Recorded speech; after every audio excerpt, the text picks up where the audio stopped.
tesis doctoral, Catálogo de dramaturgos del siglo XVIII, pues es uno de esos libros que realmente es un libro para la eternidad.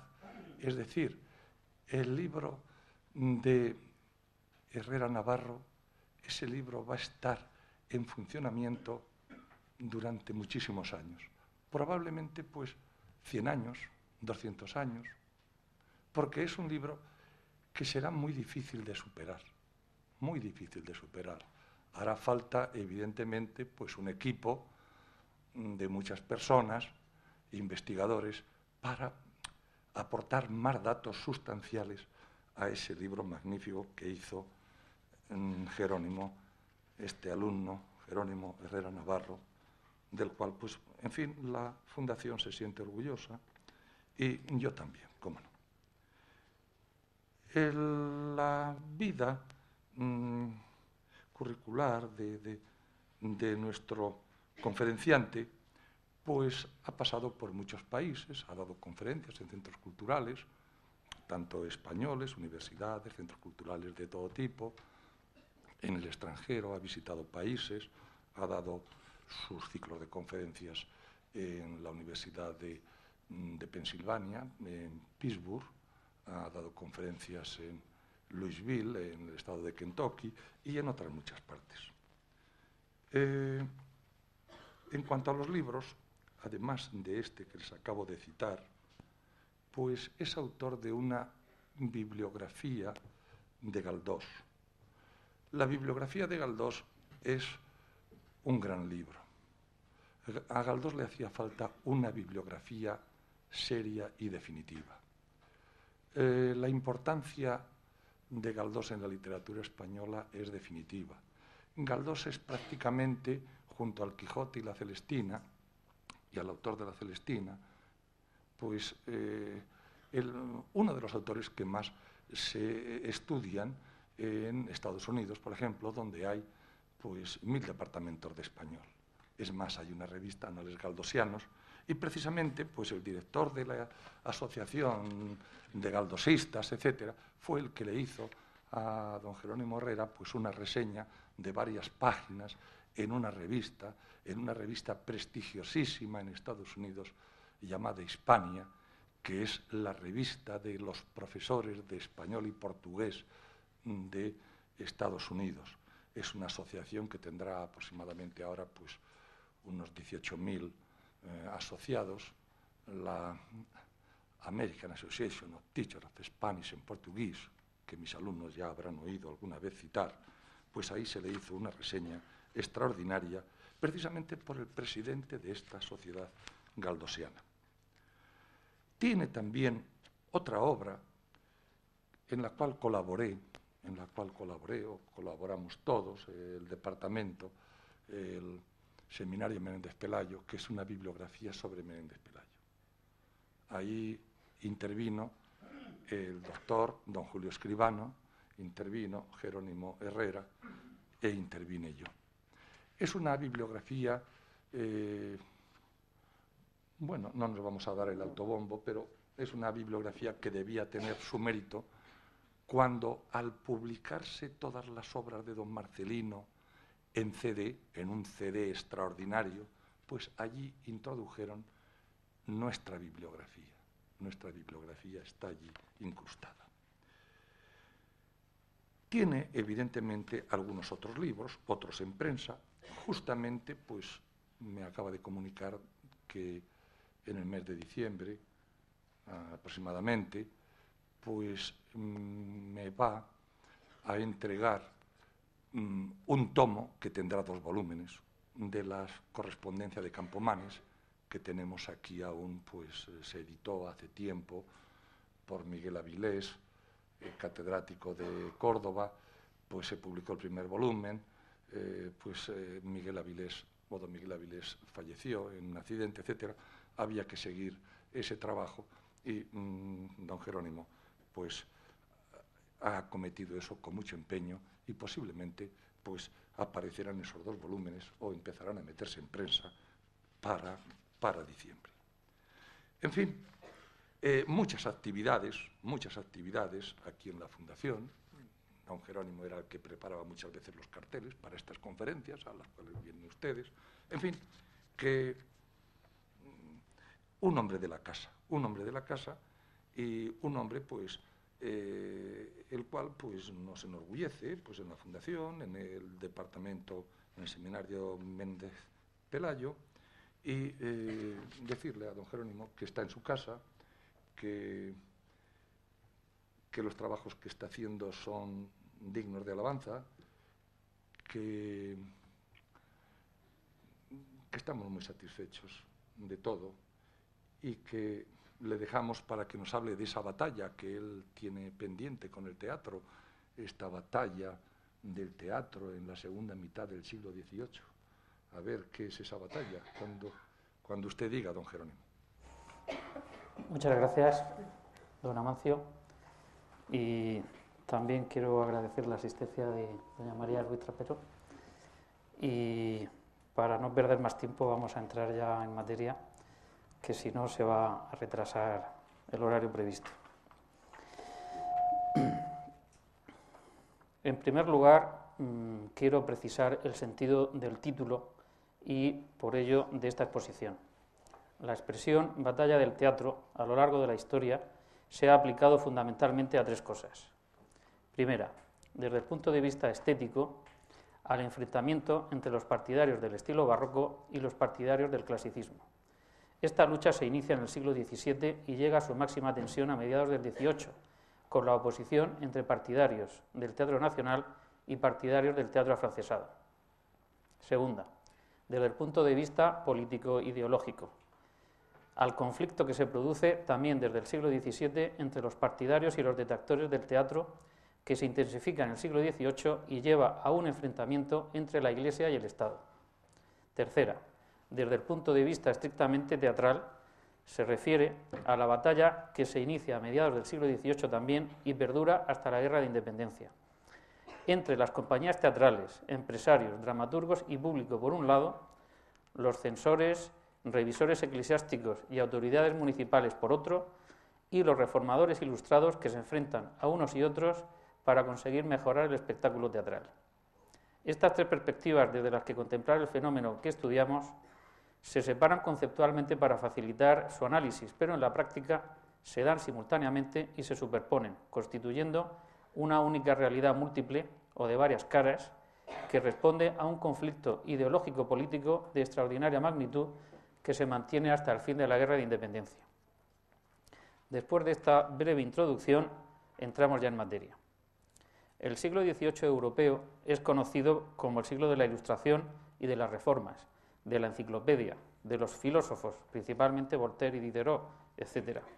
Del ambicioso programa reformista propugnado por los ilustrados, en España destaca una medida que preocupó de manera muy especial a los gobiernos de Carlos III y Carlos IV, y que sin embargo ha pasado desapercibida a historiadores, críticos y eruditos, a pesar de la importancia decisiva que se le atribuyó para la extensión y triunfo de las luces. Me refiero a la reforma del teatro, que desencadenó la batalla a la que nos vamos a referir hoy aquí. Efectivamente, la reforma del teatro era absolutamente imprescindible para conseguir como fin último la reforma de la sociedad y de las costumbres, pero para ello primero había que modernizar el teatro, tanto desde el punto de vista material de las representaciones como de las obras que se ponían en escena, empezando por estas últimas. Desde este punto de vista, el de las obras, los ilustrados adoptan como más adecuada para alcanzar sus fines la estética neoclásica, ordenada y racional, que distingue claramente entre comedia y tragedia frente a la tragicomedia barroca.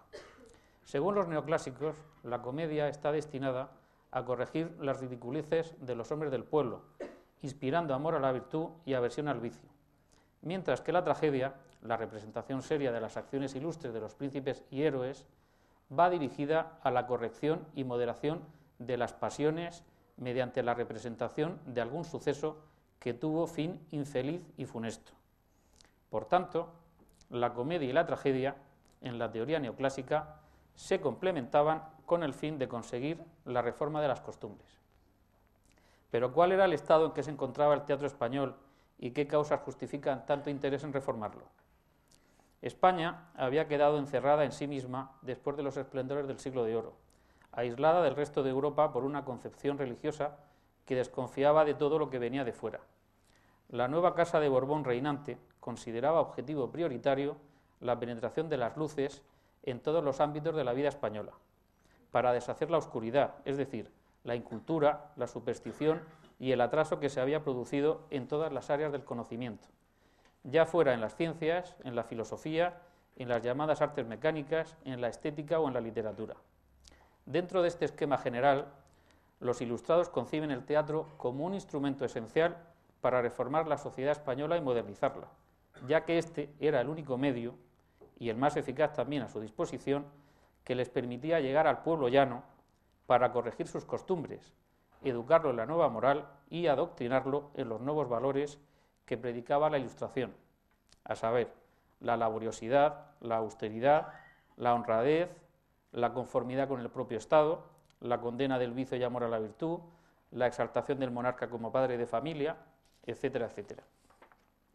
Las resistencias y los obstáculos que había que superar eran enormes, en general por el peso de la nobleza y de la Iglesia, bastiones del conservadurismo más rancio, pero todavía más en relación con el teatro, porque durante el siglo XVII se había convertido en el espectáculo más popular desde el rey abajo. El pueblo se identificaba en y con el teatro de Lope y Calderón, a pesar de que la Iglesia lo consideraba muy peligroso, fuente inagotable de vicios y pecados, y pugnaba con el gobierno por conseguir su prohibición. Durante el siglo XVIII, los gobiernos ilustrados intentaron mantener las comedias siguiendo la tradición del siglo anterior, aunque la presión de la Iglesia seguía siendo tan fuerte que no tenía más remedio que ceder a sus pretensiones en muchas ocasiones. El gobierno, desde una perspectiva eminentemente utilitarista, atribuía a las comedias una doble función. Por un lado, divertían al pueblo de una manera controlada, y por otro, los ingresos que se obtenían se destinaban a los hospitales. Pero este teatro, tal y como se practicaba en el día, distaba mucho del propugnado por los ilustrados. Continuamente se ponían en escena obras del siglo anterior que no respetaban las unidades y que faltaban una y otra vez al decoro y a la verosimilitud. Y las obras nuevas todavía eran peores, ya que se habían puesto de moda nuevos géneros como las comedias de magia y de santos, en las que se multiplicaban e intensificaban los recursos espectaculares que alimentaban la fantasía popular. Abundantes cambios de escena, efectos de tramoya, apariciones y desapariciones, volatines, etc. Y también se habían puesto de moda los sainetes, divertidas piezas cómicas que solían añadir música popular y bailes y danzas que hacían las delicias del pueblo, pero que con frecuencia faltaban al respeto a la autoridad paterna o gubernativa. A lo largo del siglo XVIII se agudiza el enfrentamiento, iniciado ya en el XVII, entre los partidarios del teatro popular y los del teatro culto, especialmente a partir de la aparición en 1737 de la Poética de Luzán, que actualiza y renueva los valores del clasicismo en España. Debido al influjo de esta obra, aparecen nuevos ataques al teatro popular, desde la óptica de la estética neoclásica, que coinciden además con las críticas provenientes del exterior, principalmente de Francia, que hacen sentir todavía más a los ilustrados españoles el desprecio con que se veían las cosas de España desde el país vecino. Según el profesor José Checa, en un reciente trabajo sobre la reforma literaria en el siglo XVIII, estas dos circunstancias unidas, es decir, el clasicismo y la crítica desde el exterior, principalmente desde Francia, y especialmente la segunda, se perfilan como el motor de la reforma teatral que ponen en marcha los ilustrados, a las que yo añadiría una tercera relacionada con la estrategia política y la necesidad de convertir el teatro en instrumento de difusión de la nueva ideología.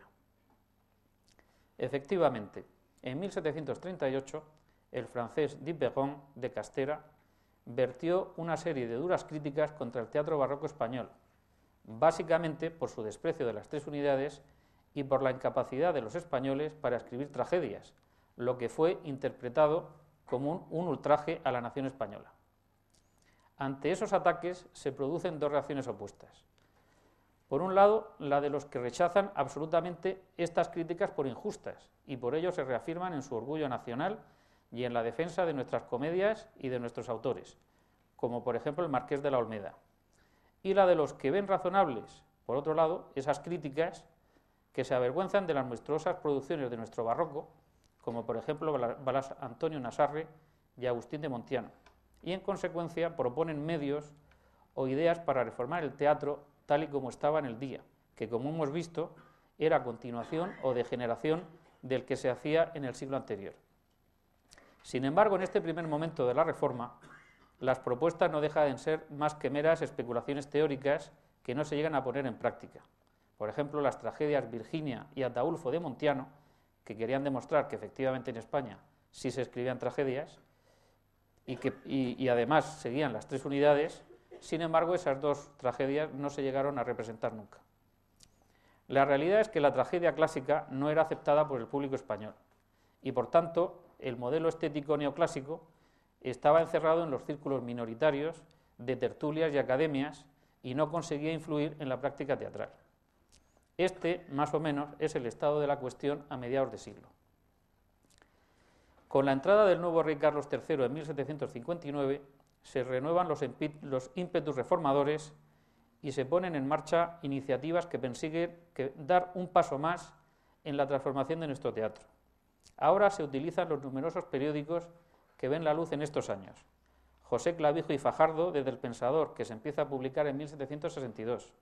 Nicolás Fernández de Moratín, con sus Desengaños al teatro español, de 1762 y 1763. Y Francisco Mariano Nifo, con su Diario extranjero, de 1763, radicalizan las posiciones. Son partidarios de un clasicismo estricto, sin flexibilidad alguna, que dé forma a unas obras de contenido didáctico que sirvan para formar al pueblo en las virtudes sociales, de acuerdo con la ideología ilustrada que hemos visto antes.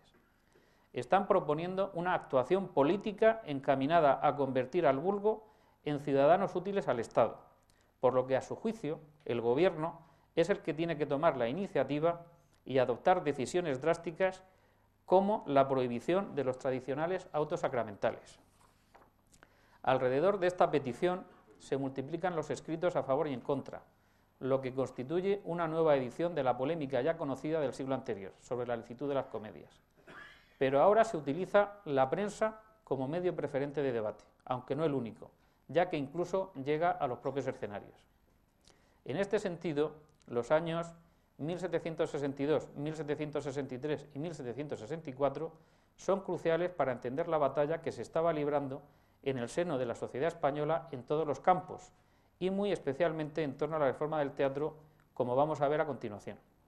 No olvidemos como telón de fondo que muy poco después, en 1766, se produjo una gran explosión popular contra las reformas en el motín de Esquilache, que puso en serio peligro a la monarquía.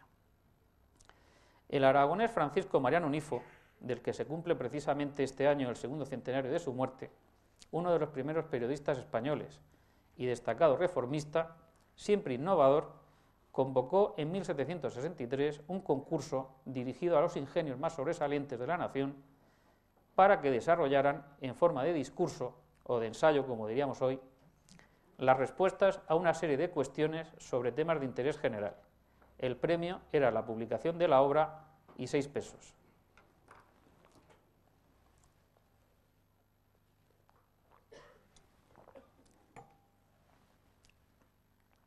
Una de las cuestiones planteadas fue: ¿qué es más útil para civilizar una nación e ilustrarla, la comedia o la tragedia?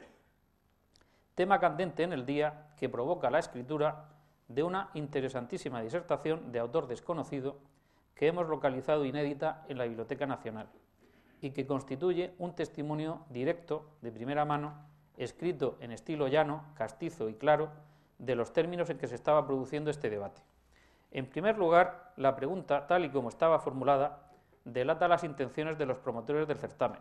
Repito la pregunta: ¿qué es más útil para civilizar una nación e ilustrarla, la comedia o la tragedia? Porque los dos verbos, civilizar e ilustrar, fueron muy utilizados por los partidarios de la Ilustración en estos primeros años de ímpetu reformador. Incluso Ramón de la Cruz satirizó este afán en su sainete titulado La civilización, que es de 1763. En este sainete, el señor de un lugar pretende civilizar a sus vasallos, campesinos que viven según él como salvajes, a base de llevarles petimetres y petimetras, un abogado y un abate que les van a enseñar todo lo que ignoran para incorporarse al mundo civilizado. Una de las primeras medidas que propone el abate es que, cito, se establezcan 14 o 15 papeles periódicos y los lean todos. El anónimo autor de esta disertación se coloca desde el principio entre los partidarios de la comedia española y de los dramaturgos del XVII. Y como es consciente de que los que van a juzgar los trabajos presentados al concurso pertenecen al partido contrario, se siente obligado a iniciar su escrito con un exordio en el que identifica con precisión quiénes son sus adversarios y cuál es el fin último que persiguen. Así empieza diciendo que los jueces, se refiere a los jueces que van a juzgar el concurso, dice, como eruditos de moda, es natural sean de estar a favor de la tragedia, cito textualmente, y que sin duda el asunto se puso para hollar en el todo la fama póstuma de nuestros venerados poetas cómicos, es decir, Lope de Vega, Calderón, etc. Por este motivo, dada la dificultad de su empeño, para seguir adelante y poder hacer frente a tamaña empresa, se inflama de sentimientos patrióticos, produciéndose la identificación entre autores del teatro barroco y el ser de la nación española. Dice, cito textualmente, sobrecogido de estos temores, prometía desistir de la empresa, y cuando estaba rendido y cobarde, alentaba mi espíritu el ardor español que late en mis venas, y el amor a mis venerados antiguos.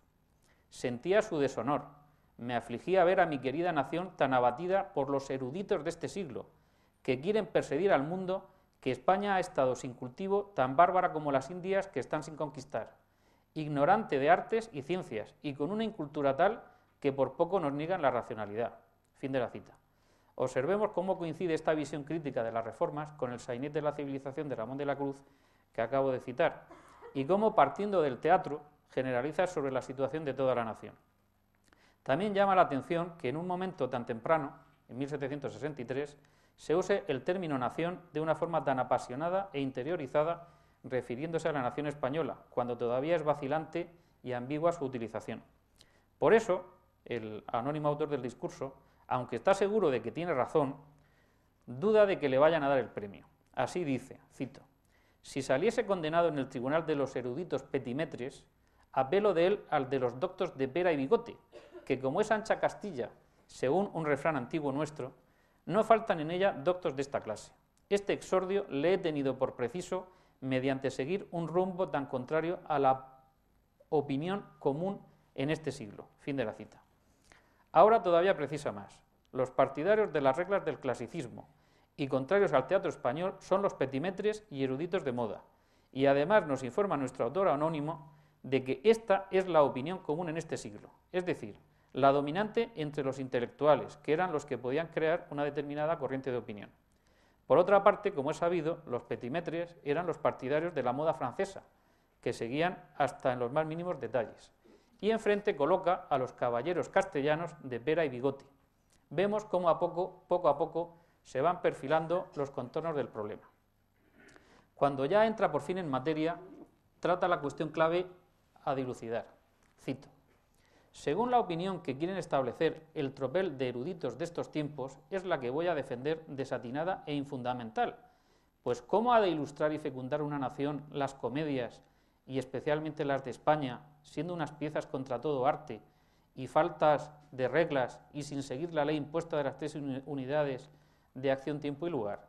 La tragedia sí, y en especial las piezas trágicas que se escriben en Francia, y otras partes que están sujetas a las leyes que prescribió Aristóteles y otros muchos autores. Fin de la cita. Así pues, las piezas que se presentan como alternativa a las comedias españolas son las tragedias francesas. A la tradición representada por nuestras comedias se opone la modernidad de las piezas francesas. Detrás de esta propuesta de sustitución de modelos subyace la carga ideológico-política que la sustenta, con lo que el aspecto estético no es más que un correlato lógico del planteamiento político global. Aquí la estética está al servicio de la política. En este momento empezamos a ver ya con bastante claridad cuál es el conflicto, pero nuestro anónimo autor nos sigue suministrando información para centrarlo todavía más. Después de pasar revista a las características de la tragedia y de las 3 unidades a la luz de la imitación o verosimilitud, que encorsetan excesivamente el desarrollo de cualquier suceso, analiza nuestras comedias, que abarcan también todos los hechos que suelen ser materia propia de la tragedia, y defiende la introducción de la figura del gracioso, tan criticada por los neoclásicos por romper la unidad de la acción trágica, ridiculizando las piruetas que tiene que hacer Nicolás Fernández de Moratín, no olvidemos que era el máximo representante del neoclasicismo en esta época, en su tragedia Lucrecia, por mantener este principio, con los siguientes argumentos, cito, dice, es útil la introducción de los graciosos en las piezas heroicas y aún preciso porque como la representación es para el público y éste se compone de república y vulgo, es preciso contentar a éste, y si no se le atrae con el chiste de los graciosos y de los sainetes que intermedian, no acuden a los coliseos. Con este cebo los frecuentan y logran su diversión en estas piezas, y su ilustración y enseñanza en el argumento serio de la comedia, de modo que este es cebo para que acudan y logren civilizarse. Fin de la cita. De esta manera utiliza los mismos argumentos que sus oponentes, solo que les da la vuelta. Es decir, los graciosos y sainetes sirven de cebo para atraer al vulgo al teatro, condición sine qua non para poder proceder a su ilustración y civilización. Este planteamiento eminentemente pragmático, lo veremos más adelante, fue en definitiva el que se aplicó para hacer avanzar la extensión de las luces, el término medio, alejado de la pureza doctrinal de ambos extremos. En relación a las reglas, el autor de esta disertación juzga muy severamente al adalid del neoclasicismo, a Nicolás Fernández de Moratín, por sujetar sus obras al rigor del arte. Porque para él el error está en seguir las reglas, que por supuesto no son dogmas de fe. Ya anteriormente había proclamado su libertad de pensamiento frente a las autoridades en que se basan los partidarios del clasicismo, como Aristóteles y Cascales. Decía textualmente, yo creo como buen católico las verdades de fe porque Dios las dice y la Iglesia me las propone, pero el cautivar mi entendimiento solo es para la fe y para lo demás siempre le he conservado y conservaré muy libre. Partiendo de estas premisas, llega a la conclusión de que por este motivo nuestros autores no siguieron las reglas aristotélicas, posición que adelanta la del romanticismo en esta materia. Así dice, y cito textualmente, con la clara evidencia de lo expuesto, ¿quién habrá que no conozca lo voluntario e impracticable de las leyes de los teatros, es decir, de las unidades, que no son otra cosa que unos pesados grillos cuya opresión de hierros embaraza el logro de los aciertos que se solicitan, pues con sus ligamentos salen las piezas lánguidas, sin artefacto ni inventiva. En este concepto, nuestros autores se pusieron a inventar un nuevo arte por cuyas reglas se consiguiese el acierto, que no se había logrado por medio de las que dio Aristóteles. Fin de la cita.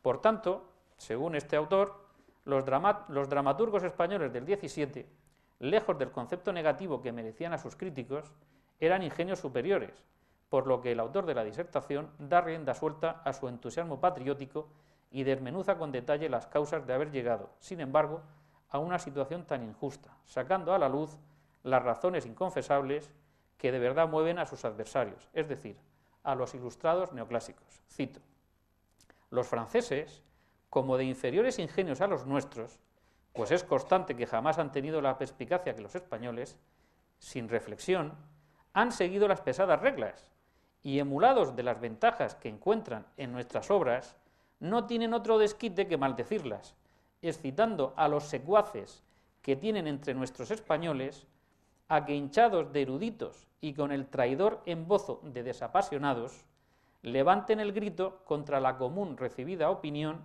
e inmortal fama póstuma de nuestros venerados autores, culpándoles por yerros clásicos los aciertos notorios con un ultraje conocido del honor de la nación.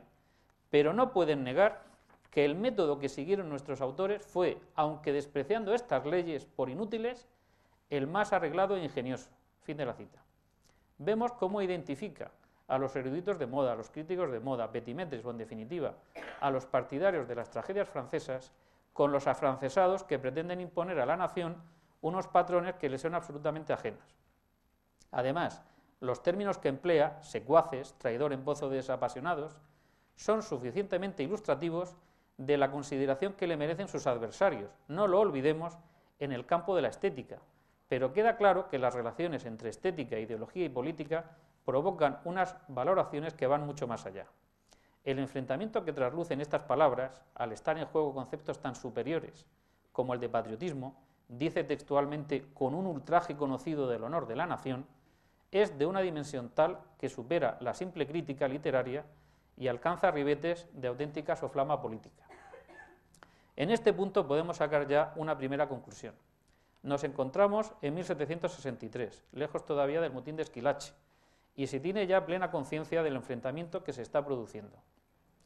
En el contexto de las reformas que está impulsando el gobierno del rey Carlos III, se está intentando superar el atraso histórico de España aplicando nuevos modelos y utilizando nuevos vehículos de penetración de las nuevas ideas. Pero esta estrategia choca con la oposición de amplios sectores de la sociedad española que se encuentran a gusto con la situación existente. A juicio de los tradicionalistas, España es como es, y pretender cambiarla poniendo en cuestión sus costumbres y tradiciones y aplicando modelos foráneos no podía generar más que desconfianza y resistencias. El teatro barroco se había convertido ya en un atributo de las señas de identidad de todo un pueblo, y los ataques contra él son rechazados como un insulto a toda la nación, y los propios españoles que participan de estas críticas son considerados como traidores. Todavía se intensifica más el conflicto si se propone sustituir el teatro nacional por otro extranjero, porque en esta época está extendida la teoría de que cada pueblo es diferente en función de sus características climáticas, lo que sería de aplicación también al teatro, que se adapta a la idiosincrasia de cada nación. Por ejemplo, la ópera era propia de Italia, la tragedia de Francia y la comedia de España. Por este motivo, la tragedia francesa, termina nuestro autor, en sí no es a propósito para nuestro aprovechamiento, porque su fin es inducir a la virtud por miedo del castigo, y con ningún español se sacó fruto alguno por el rigor, pues tienen mal genio para hacer o dejar de hacer cosa alguna por miedo. Y esto, dice textualmente, y esto aún en los tiempos que alcanzamos, en que en la realidad vemos y experimentamos muy apagada nuestra orgullosa altivez. Así pues, por lo que estamos viendo, podemos concluir que la reforma del teatro refleja una problemática política y social de mayor entidad que una cuestión puramente estética o literaria. Se puede considerar que en este momento se está gestando uno de los conflictos más trascendentales de nuestra historia, ya que una parte muy importante de la clase dirigente, con el fin de conseguir la modernización del país, prefiere renunciar a parte de su herencia histórica y adoptar las pautas y modelos que suministra el país más avanzado de la época, nuestra vecina Francia. El caso es que en 1765, 2 años después, después de la amplia polémica producida, el gobierno prohíbe la representación de los autos sacramentales. Es el primer éxito de los reformistas que preparan actuaciones más ambiciosas, pero los sucesos acaecidos el año siguiente, el motín de Esquilache y otras sublevaciones populares, obligan al gobierno a replantearse el ritmo y gradación de las reformas. Se dieron cuenta de que estaban yendo demasiado deprisa en la renovación del país. Un testimonio también de primera mano de este cambio de estrategia del gobierno ilustrado de Carlos III en lo que a política teatral se refiere es la carta de Bernardo de Iriarte al conde de Aranda, fechada en San Ildefonso de la Granja el 20 de agosto de 1767, que se encuentra también manuscrita en la Biblioteca Nacional de Madrid y que ha sido publicada hace unos años por el profesor Emilio Palacios en Cuadernos de Teatro Clásico. El conde de Aranda, a la sazón presidente del Consejo de Castilla, había encargado a Bernardo de Iriarte, brillante funcionario y literato, tío del famoso fabulista y dramaturgo Tomás de Iriarte, que examinara las comedias antiguas y seleccionara y corrigiera un número suficiente para surtir provisionalmente a los 2 teatros de la corte. Este encargo es consecuencia de un análisis previo de la situación, del que nos informa Bernardo de Iriarte en esta carta, y que refleja la radicalización de posturas a que se había llegado en materia teatral solo unos años después del documento que anteriormente hemos analizado, lo que se vislumbra en este documento. Escribe de Bernardo de Iriarte que en relación al teatro español hay 2 partidos, lo dice así expresamente, 2 partidos, los que lo alaban desmedidamente y los que lo condenan sin límites. Los primeros, los que lo alaban, desprecian las composiciones francesas. Los segundos, los que condenan el teatro español, proponen para remediar nuestro teatro 3 medidas. Primera, la total proscripción de las españolas. Segunda, que se traduzcan al castellano comedias y tragedias francesas. Y tercera, que se dediquen nuestros ingenios a componerlas de propio arte. Ante posiciones tan enfrentadas, Iriarte descarta las soluciones más extremas y sobre la posibilidad de traducir obras dice, cito, rara comedia francesa, bien que no milita esta razón en las tragedias, podría acomodarse con éxito al teatro español, por la diferencia de costumbres de las dos naciones, a que se agrega la dificultad de encontrar traductores hábiles que desempeñasen bien la ardua empresa de las traducciones, sobre todo debiendo éstas ser en verso, pues nuestro teatro no consiente la prosa como la admiten el francés, italiano e inglés, los segundos, los italianos, con preferencia a la poesía, y debiendo también competir en el lenguaje con la naturalidad, propiedad, delicadeza, gracejo y elegancia de los autores barrocos españoles, Lope, Calderón, Solís, Mendoza, Moreto, Leiva, etc. Así pues, a juicio de Bernardo de Iriarte, tampoco parece viable renovar el repertorio dramático a base de traducciones de comedias, aunque, fijémonos en la salvedad, sí sería posible hacerlo con las tragedias. Traducciones de tragedias sí son viables. El conde de Aranda, después de las sublevaciones populares, huye de los extremismos y prefiere la solución intermedia que origina el encargo hecho a Bernardo de Iriarte de corregir las comedias antiguas menos irregulares, con el fin, en palabras de Iriarte, de moderar, ya que no desterrar del todo, el mal gusto que domina en la escena española y abrirnos el camino para llegar a la cumbre de la mayor perfección en este género. Es una medida tímida y prudente, pero difícil de llevar a la práctica. De hecho, Iriarte revisó más de 600 comedias y de ellas solo encontró 73 que admitían arreglo. Aunque aunque en parte sigue también, la vía muy transitada después de las refundiciones del Teatro Áureo. Mientras tanto, propone que se representen varios días seguidos las que ha conseguido corregir para suplir la escasez de este tipo de piezas, añadiendo para atraer al público, como señalaba el anónimo autor de la disertación, tonadillas, entremeses escogidos y sainetes nuevos a los que se les pondría algún límite para evitar malos ejemplos o indecencias, y tanto unos como otros solo se representarían al final para no interrumpir la acción de la comedia. Aunque estas propuestas e ideas no se pondrían en práctica hasta unos años después, el conde de Aranda propició que se tomaran de forma inmediata otras medidas, menos traumáticas, que enseguida fueron celebradas por el público de la corte, a saber, se adecentaron los teatros para hacerlos más cómodos, se renovaron las decoraciones y tramoyas, se amplió la orquesta y se mejoró la situación económica y profesional de los cómicos, pero faltaban las obras, y el gran escollo se llamaba Ramón de la Cruz.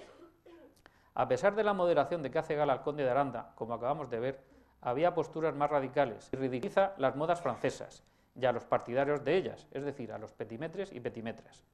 Pero a partir de 1768 todavía afianzó más su posición gracias a la condescendencia del conde de Aranda y al éxito extraordinario de sus zarzuelas. Briseida mitológica, La segadora de Vallecas y Las labradoras de Murcia, de costumbres populares españolas, que se estrenaron en los veranos de 1768 y 1769. Con estas tres zarzuelas, Ramón de la Cruz se convirtió definitivamente, por si había alguna duda, en el poeta preferido del público madrileño, y no solo por sus sainetes. Pero este triunfo tan rotundo, desde el punto de vista de los neoclásicos, podía poner en peligro la Reforma, lo que motivó una reacción casi inmediata. Se publicaron varios folletos satíricos en que se intenta desacreditar el estilo intermedio de Ramón de la Cruz, nuevo teatro de corte, apartado de la estética barroca y que guarda mínimamente las reglas, que si conseguía asentarse iba a hacer imposible la proyectada reforma de los ilustrados, a base de un teatro afrancesado y neoclásico. Por eso en estos folletos, detrás de la crítica literaria, se observa un trasfondo político, visible en el apoyo explícito a la política gubernamental y en la coincidencia con la estrategia diseñada por el conde de Aranda, de acercamiento de las posturas extremas de los dos partidos enfrentados, como hemos visto antes.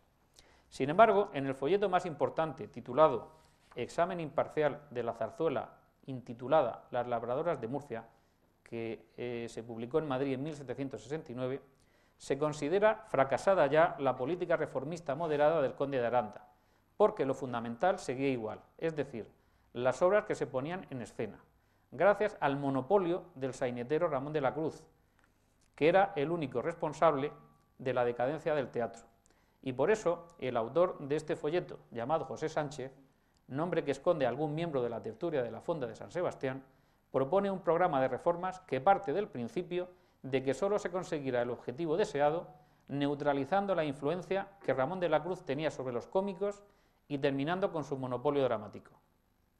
Ramón de la Cruz contesta a todos sus impugnadores a través del sainete titulado ¿Cuál es tu enemigo?, representado en 1769, y les lanza un reto, que se sujeten al dictamen del pueblo y que escriban otras obras para competir con las suyas.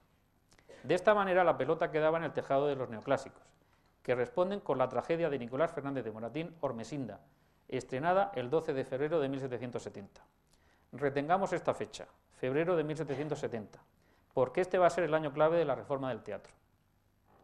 Las circunstancias políticas van a concentrar toda la atención sobre el teatro y los acontecimientos se van a precipitar. Sigamos este proceso con cierto detalle. A finales de 1769, el marqués de Grimaldi, secretario de Estado del gobierno de Su Majestad, aprovechando que el rey le había encargado la administración de los sitios reales, empieza a competir con el conde de Aranda en materia de reforma de teatros, apoyándose en Pablo de Olavide, hombre instruido, de gusto refinado y exquisito, que había tratado a Voltaire en su finca de las Delicias en Ginebra, y que hacía poco tiempo había sido nombrado, precisamente por el conde de Aranda, intendente de Andalucía y asistente de Sevilla. Olavide, para llevar a cabo un amplio programa de reformas que le había encomendado el gobierno, se rodeó de un nutrido grupo de destacados ilustrados, como Jovellanos o Cándido María Trigueros, que reunía en su famosa tertulia de Sevilla. En materia teatral, empezó por crear una escuela de cómicos que iban a representar exclusivamente tragedias según el estilo francés, traducidas por él mismo y algunos de los asiduos tertulianos, al frente de la cual puso a Louis Reinaud, natural del país vecino, que consiguió en pocos meses formar un grupo de cómicos hábiles en el arte de la declamación, aprovechando sus conocimientos y la cercanía de una compañía francesa excelente que representaba en Cádiz. Pronto llegaron a la corte noticias del éxito de esta empresa, e inmediatamente el marqués de Grimaldi se adelantó al ofrecimiento que Olavide había hecho al propio conde de Aranda y le encargó, por deseo del rey, la formación de una compañía de teatro para los sitios reales, con los mejores actores de la escuela sevillana dirigidos por el mismo Louis Reinaud. El marqués de Grimaldi le da instrucciones concretas a Olavide en una carta de octubre de 1769 en el sentido de alternar comedias, las más análogas al género serio, con tragedias, y además traducir comedias francesas en prosa para su representación en Palacio. En mayo de 1770 llegan a Aranjuez los cómicos con su director y ponen en escena con buena aceptación comedias y tragedias francesas, como La escocesa de Voltaire, en traducción de Tomás de Iriarte, Ifigenia de Racine, traducida por Jovellanos, y El jugador de Reñar por Olavide. Por fin, la renovación de la escena española adquiere un nuevo impulso, firme y decidido, precisamente en el círculo más cercano al monarca, lo que sin duda fue interpretado como un varapalo al conde de Aranda, porque en febrero de este mismo año, del año 1770, había fracasado estrepitosamente la tragedia de Nicolás Moratín, Ormesinda, respuesta, como hemos dicho antes, de los neoclásicos al desafío lanzado por Ramón de la Cruz, y eso que esta tragedia había sido escrita y representada con el apoyo explícito del conde de Aranda. Ormesinda pretendía ser una tragedia española en cuanto al tema, los supuestos amores de la hermana de don Pelayo con el moro Munuza, pero siguiendo los modelos franceses contemporáneos, concretamente la obra Les Sièges de Calais de Diverlois. Su propio hijo, Leandro Fernández de Moratín, refiriéndose a Ormesinda, escribió: esta tragedia hubo menester toda la protección del conde de Aranda para darla al teatro. Tal era la oposición que tenía la mayor parte de los cómicos a lo que llamaban estilo francés, es decir, género serio, que seguía escrupulosamente las tres unidades y carecía de gracioso. Es comprensible que Leandro Moratín, cuando escribía sobre Ormesinda, muchos años después del estreno, intentara justificar el esfuerzo de su padre atribuyéndole la introducción de la tragedia en España, pero la realidad es que la obra en sí resultó fallida. No solo su máximo oponente, Ramón de la Cruz, la calificó de monstruosa, sino que su gran amigo Tomás de Iriarte, a pesar de su benevolencia, no tuvo más remedio que reconocer los numerosos defectos que la afeaban. Frente a las críticas, Los neoclásicos reaccionaron reafirmándose en la necesidad de intensificar las reformas. No era suficiente con escribir obras regulares y de buen gusto, porque el público español no estaba preparado todavía y porque los cómicos eran los primeros que tenían que adaptarse al nuevo teatro. Ha llegado el momento decisivo de la batalla por la reforma del teatro. El conde de Aranda está decidido a llevarla a cabo y el corregidor de Madrid, Alonso Pérez Delgado, está tomando iniciativas en ese sentido. Pero dentro de la propia corte hay ciertas rivalidades o enemistades políticas que también influyen en el desarrollo de esta cuestión, que pasa a convertirse en objeto de las luchas partidarias al más alto nivel. Ya hemos visto cómo el marqués de Grimaldi está actuando por su cuenta con la Compañía de los Sitios Reales.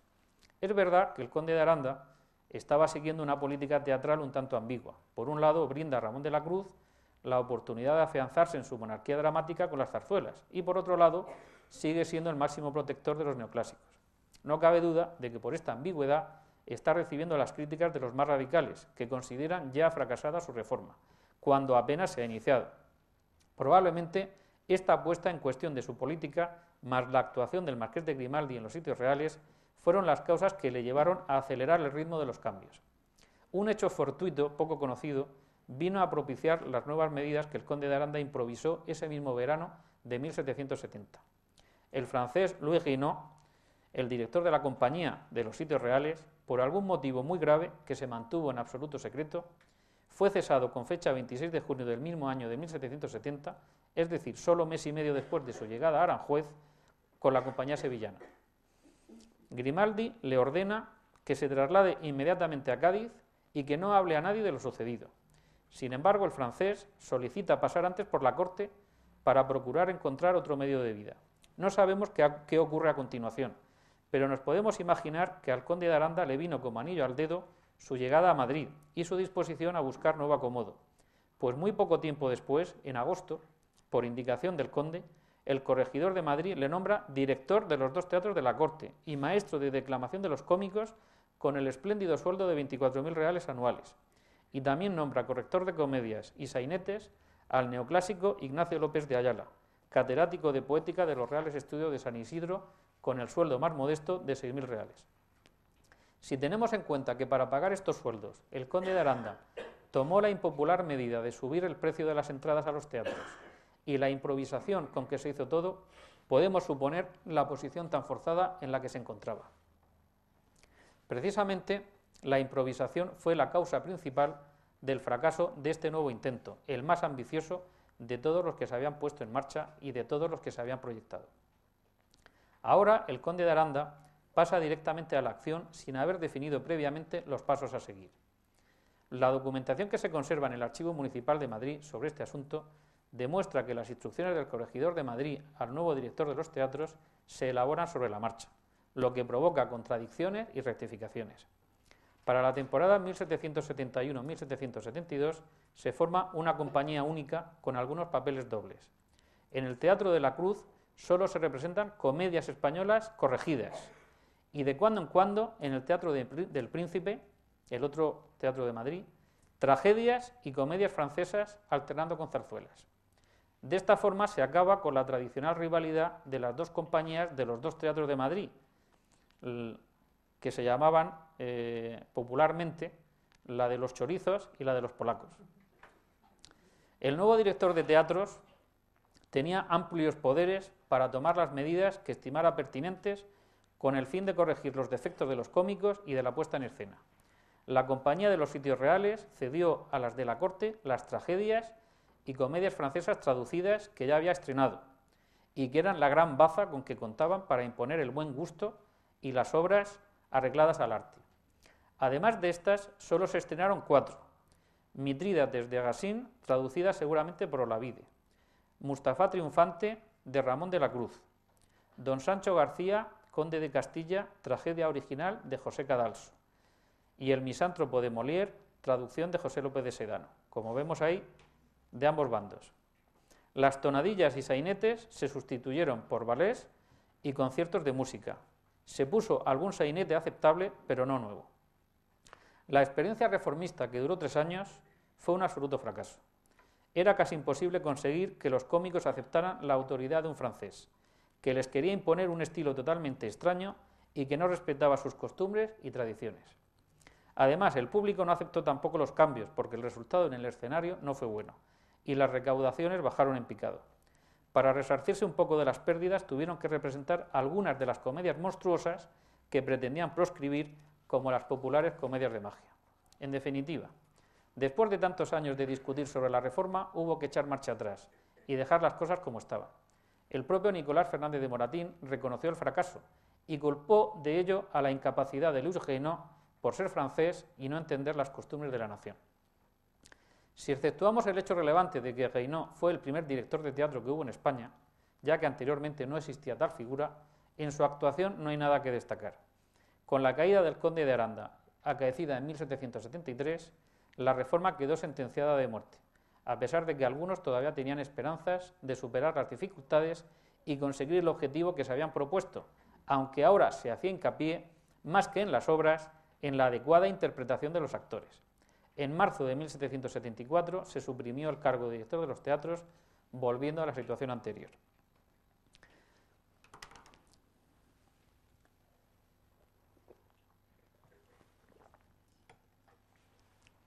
Se perdió una batalla, pero no la guerra. A pesar del fracaso, el espíritu reformista sigue vigente. En 1788 se produce una nueva ofensiva. Se prohíben las comedias de magia. Cito textualmente: por ser contrarias no solo a las reglas más triviales y menos estrechas del teatro, sino también a la religión, a la razón, a las costumbres y a la decencia. Fin de la cita. Y se pone en marcha una nueva campaña parecida a la que hemos visto contra Ramón de la Cruz, pero ahora contra el dramaturgo más popular del momento, Luciano Francisco Comella, que culmina con la representación en 1792 de la comedia nueva O el Café, de Leandro Fernández de Moratín, hijo del antiguo enemigo de Ramón de la Cruz, en que, más audaz que su padre, ridiculiza a Comella ante su público, con la ingenua pretensión de desacreditarle y de abrir los ojos al pueblo. Evidentemente no lo consiguió, pero en los años siguientes se redactan numerosos proyectos que culminan en 1800 en un nuevo intento gubernamental, mucho más radical que el anterior, promovido por el ministro de Estado Mariano Luis de Urquijo, traductor de La Moque de César de Voltaire y encabezado por Leandro Fernández de Moratín.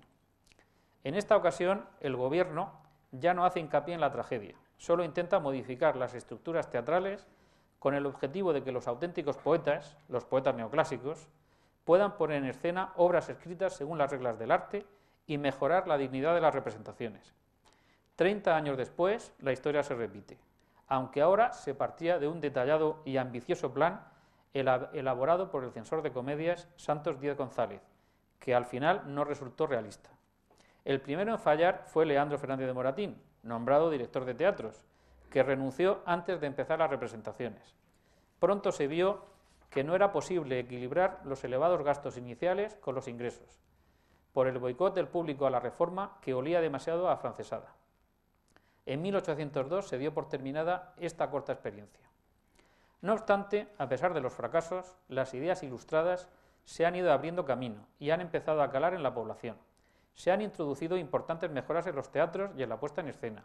Se han ido dignificando las condiciones de vida y de trabajo de los cómicos y se ha ido modificando poco a poco el gusto de los espectadores, aproximándose a los postulados de los neoclásicos, gracias al papel de intermediarios que juegan dramaturgos populares como Comella, Valladares o Zabala y Zamora, hasta el punto de que en 1806 obtiene un éxito clamoroso la comedia neoclásica El sí de las niñas del propio Leandro Fernández de Moratín, algo impensable 30 o 40 años antes. Pero los reformistas, a pesar del éxito de Moratín, no se conformaban con lo conseguido, es más, no reconocían ningún avance y seguían manteniendo sus pretensiones radicales. Tenía que morir el teatro entendido como diversión, es decir, el teatro popular, y ser sustituido por un teatro culto dirigido a la educación popular. Esta perseverancia nos indica el convencimiento que tenían de la absoluta necesidad de la reforma, y la insuperable oposición que encuentran nos da idea de las enormes resistencias que tenían enfrente, a pesar de contar con todo el poder del gobierno. Triunfa la comedia neoclásica, pero sigue sin aceptarse la tragedia. Habrá que esperar hasta el romanticismo para ello.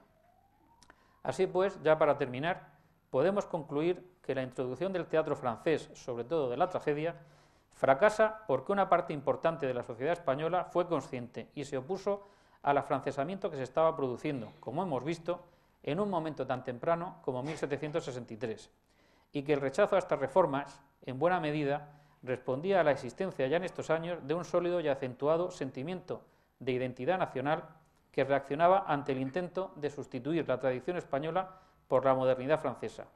Esta crisis, que se inicia con los Borbones, pero que empieza a cuajar, como hemos visto, a comienzos del reinado de Carlos III, precisamente cuando se está cimentando el concepto de nación en Europa, llega a su punto culminante con el reinado de José Bonaparte y la Guerra de Independencia, en que los mismos ilustrados del reinado de Carlos III, me refiero al reinado de José Bonaparte, los mismos ilustrados del reinado de Carlos III, ahora ya considerados abiertamente afrancesados sin más, como el propio Leandro Fernández de Moratín, todavía mantenían la esperanza de conseguir su objetivo, es decir, superar el atraso histórico de España, modernizarla e incorporarla a la Europa más avanzada y progresista.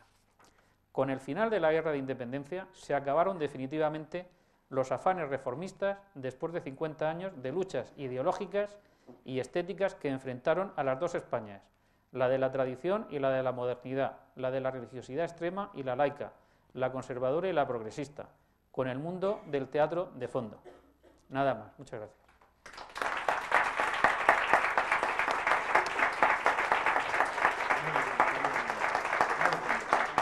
Muy bonito.